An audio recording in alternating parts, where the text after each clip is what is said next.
Positive powers. These are used to represent very large numbers. An example is the distance, miles or kilometers, between the Earth and the Sun, which they are very far apart from one another. In order for us to write this in scientific notation, it's easier because these are such large numbers to put them in small format. We're going to move our decimal to the left. Right now I don't see a decimal, so I'm going to place that decimal behind this 0. We need to move that decimal so it's going to make the numbers between 1 and 9, truly. So I'm going to move my decimal between that 7 and 5. So 1, 2, 3, 4, 5, 6, 7. My new number is 7.5 times 10, and we moved it over 7 times, so it's going to be to the 7th power. When you're moving that decimal, that's your exponent, okay? All right, and then you can drop off anytime there's zeros after the decimal. If there's anything that zeros, they may be dropped off. Unless there's a natural number there, then you cannot do that, and we'll look at that in a minute. So let's look at number 2, 4,560. Our decimal is to the very right. We're going to move it over 1, 2, 3 places to the left. My new number is 4.56 times 10 to the 3rd power. Again, the power is how many places we move that decimal. If we look at number 3, same concept. We don't have a decimal, so we're going to place it at the very end. We're going to move that decimal over between the 8 and the 1. If you don't want to make the little loops, you can also place that decimal and count how many numbers you have in between. In this case, I have 1, 2, 3, 4, 5, 6. So that would mean that I was moving the decimal 6 places. So again, that's my exponent. Put my times 10 to the 6th power, and this will be 8.19.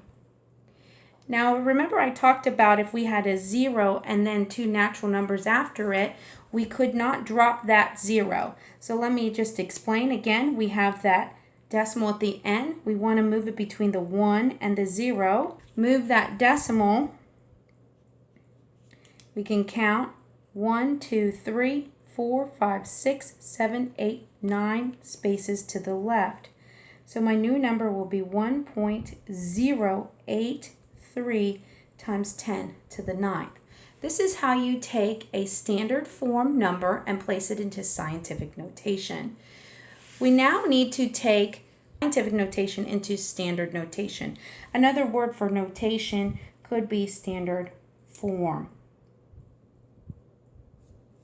With this, because it's positive, with a positive exponent,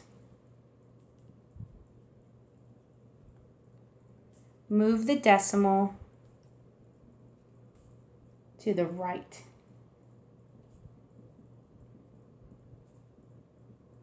Okay. I'm going to rewrite my number, just the decimal part. I have to move the decimal 9 places to the right because that's what my exponent states. So we're going to go 1, 2, 3, 4, 5, 6, 7, 8, 9. Those empty spaces get zeros. I'll rewrite my number.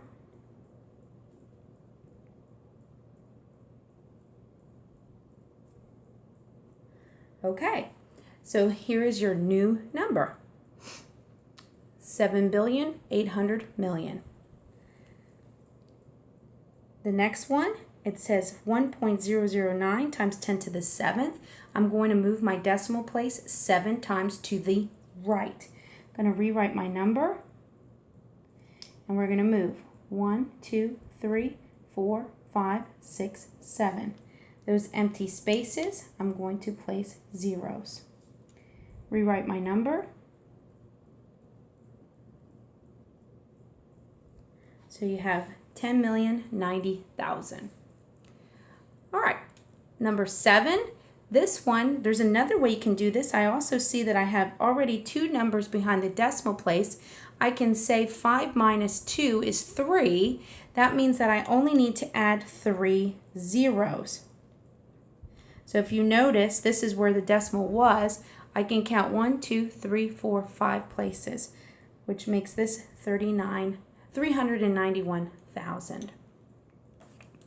You can do the same thing here instead of writing the loops if you didn't want to. I have here 11 minus 3.